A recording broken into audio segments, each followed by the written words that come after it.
Hi, I'm Michael. And I'm Liam. And we like Spider-Man. Yes, we do.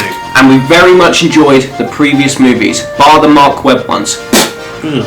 In fact, we simply cannot get enough of them, which is why we're pitching our idea for the third Spider-Man movie after Far From Home. Spoilers ahead, obviously. When we last left Spider-Man, he was in a bit of a pickle. That is, he has his identity revealed to the world. He'd been outed, you could say, and now everyone knows his name. Quite the pickle indeed. Indeed.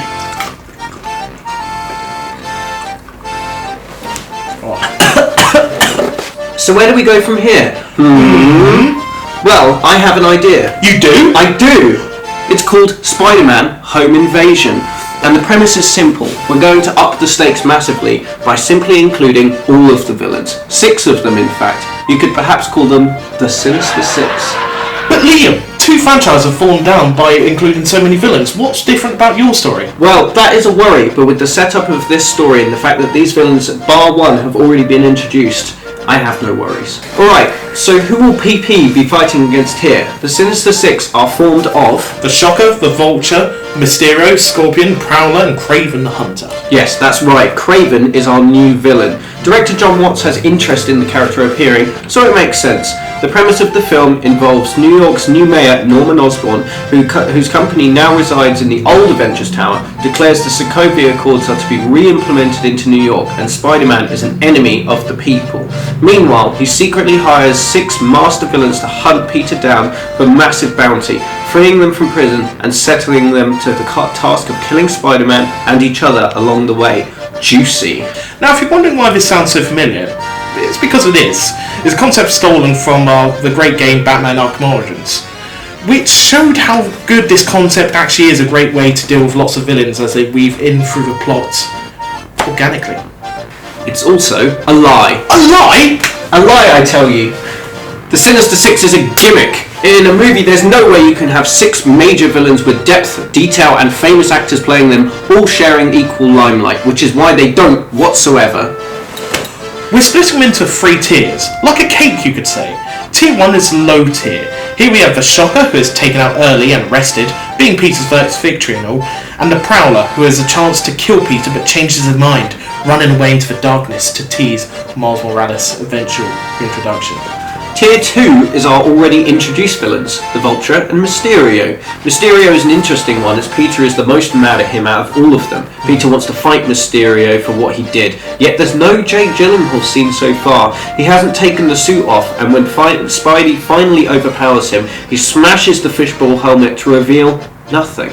Simply another drone illusion, with Quentin Beck finally having the victory over Peter in that he wins even when dead.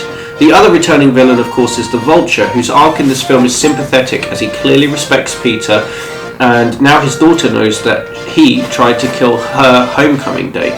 He switches his allegiances and gives Peter an opportunity to escape, sacrificing his life to Kraven and the Scorpion. Rest in R.I.P. peace. Yeah, I think we leave it. Tier 3 is our most exciting tier, however. Ooh. As it's a villains, they don't get much development but the new characters. Scorpion is broken out of prison and given a cybernetic suit, but Matt Gargan is not exactly the most stable man, and his erratic ways are hard to predict for Peter. Scorpion is the second to last member of the Sinister Six standing, and decides to get the bounty to himself, trying to take out Kraven from the game. After all, he is just a man, right? Wrong!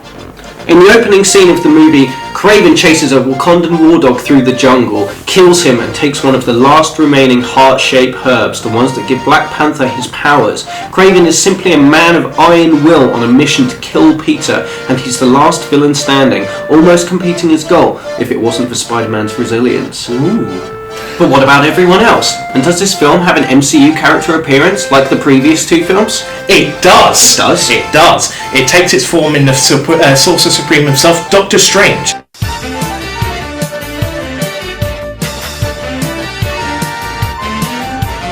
You see, this film needs to be a high school comedy too, and with the status quo, that's going to be hard to achieve, but not impossible. Never impossible. You see, this film gains a Breakfast Club style scenario where Ned and MJ must keep getting detention to meet Peter after school secretly because he is a fugitive. Peter wanting to doing anything to see MJ is adorable, but keeping Peter alone for a lot of the film helps with his character arc, while also pairing the opposites of Ned and MJ together for their side quest. When the Six are unleashed, Peter gets a message to MJ and Ned, as well as his aunt, who brings Happy. They are to travel to 177A Bleecker Street to meet Dr. Stephen Strange, the only person who can help with Peter's identity issue. However, the four side characters are not alone. For one of the wild cards in the mix, Flash Thompson, the rich bully from the last two films, has been tailing MJ and Ned, following them in the hopes he can help Spider-Man. Far from home, there are two blink and you'll miss it moments, referencing about Flash's absent mother, who, if you had predicted why, is because he was missing for 5 years after the snap, presumed dead, so his parents' marriage fell apart. Now Flash is back, he blames himself for it. Throwing Flash into the mix is a perfect oddball for comedy. It gives us a chance to actually relate to the character. A bully turned goofball hero sounds very similar to Stranger Things Steve, but we're here for it. Going back to Strange, he is this movie's MCU appearance, obviously, but he doesn't really get to interact with Peter too much until the end. Peter's arc in the movie is very much done alone. Previously he'd been part of a bigger picture, always living in the shadow, being told what to do, but now Peter must make his own decisions. In a way, this franchise has been a very long version of the Spider-Man origins story. And I think by the end of this film, we have the version of Spidey we all know and love. You'll get your rent when you fix this damn door! Yes, that's right. Yes, that's right. Dismantling everything that made Spider-Man who he is was a smart thing to do by Marvel, and it's made these movies feel fresh. J. Jonah Jameson, MJ, the full web singing, the whole cahoots were introduced smartly, and doing the same with Oscorp, the Daily Bugle, and Spider-Man, the usual status quo, and the lone hero of New York really brings the whole thing full circle, and that feels good. So, how does this whole thing end? Is Peter outed for good? No. It's a hard call to make, but I think his identity is an essential part of the aspect of his life. And while the film will show the joy it brings to Peter's life, finally being important in society, but on the other hand, the danger he puts his friends and family in far outweighs the joy, and Peter decides that Spider-Man needs to remain anonymous. Peter will go back to being a no one again. Yes, he'll struggle to balance his life in superhero world, but after all, with great power comes great... Don't you dare finish that sentence. Don't do it. I'm sick of it.